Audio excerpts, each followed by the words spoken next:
So let me explain some of the comments I've been making about the Capitol insurrectionists, which has been an ongoing thing with me, and not that there weren't black people there. There were, and the media is going to make sure that you see that too, especially Fox. But let's talk about the degrees. What I'm saying is to give you the perspective as a black person, and you'll find most of us believe the same thing. First of all, if they were black insurrectionists, they never would have got to the Capitol. The Black Panthers back in the 60s had so many agents in them that you wouldn't even know who the real people were. That was part of COINTELPRO. I'm sure they had the same thing done for those Capitol insurrectionists, but of course, because it was Trump, it was not acted on. My point was, and Enrique Tarrio and all these other assholes, and I'm harder on the black folks who are Trump supporters than anybody, because to me, you're a traitor and need to be strung up damn near. But okay, but let's go to this other thing. Had those been black people marching on the Capitol, you would have seen blood flow in the streets there. They would have opened fire. You think Kent State was something? That would have been a whole different thing. They would have massacred them.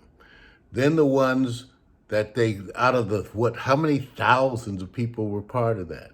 They've announced, 700? They're going so slow in this. Had it been black folks, they would have identified, after they would have massacred half of them on the Capitol steps, they would have identified using technology, all of them, and would have started a national campaign and gave it a name, like Restore Truth. And they would have used Operation Restore Truth. They didn't go and get every single black person who participated. Now let me tell you what else they would have done. They would have got every black person's who participated, friend and family, and investigated them. So the whole investigation effort that you see with the Capitol insurrectionists, had those been black people, you would have seen that effort times 100%. No, 1,000% elevated. This is why I sit there and think that I'm so irritated with that they fail to move on these people. They're moving very slow. Same thing with how they charge us, just like how they charge us. They can't charge them. They don't charge them with crimes the way they charge us. See, they have a whole different level of charging that they do. And that's the amazing thing. It's like the whole grand jury system. That's the part I'll be reporting on. I'm trying not to get so political. But the whole grand jury system is historically racist in the whole United States. The whole grand jury system. Because judges choose who's on the grand juries. Which means that what? There's no black people on grand juries. There's no black people on, and they don't even want to tell you about the grand jury system because they don't want to report on the historic racism. So I admit I am a radical. Like I said to one of my friends, I said, tell me the courthouse in America that isn't a testament or a monument to racism.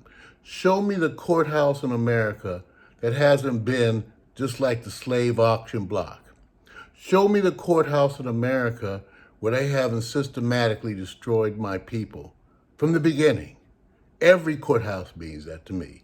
Every courthouse, every police station, all of them are monuments to racism. And all of them are places where they tortured and abused black people. Every courthouse in America is that today.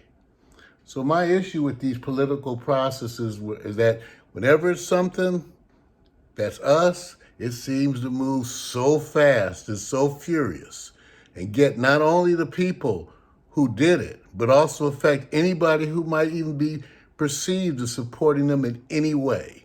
America was not going to do that to those insurrectionists because they're them. They can't punish them like that. They're going to punish a representative example, which is going to be such a small fraction of the people.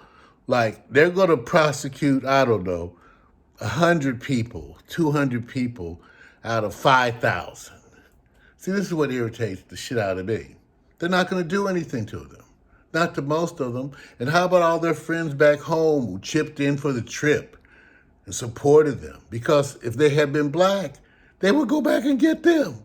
If they were black, every insurrectionist they caught, they would examine the bank accounts of all their friends and family. They would have put the amount of legal effort that they putting into this right now would have been done by, I don't know, 1,000 more. This is America's, what I call America's bullshit. America wants to give you the impression that they're fair. It's not fair.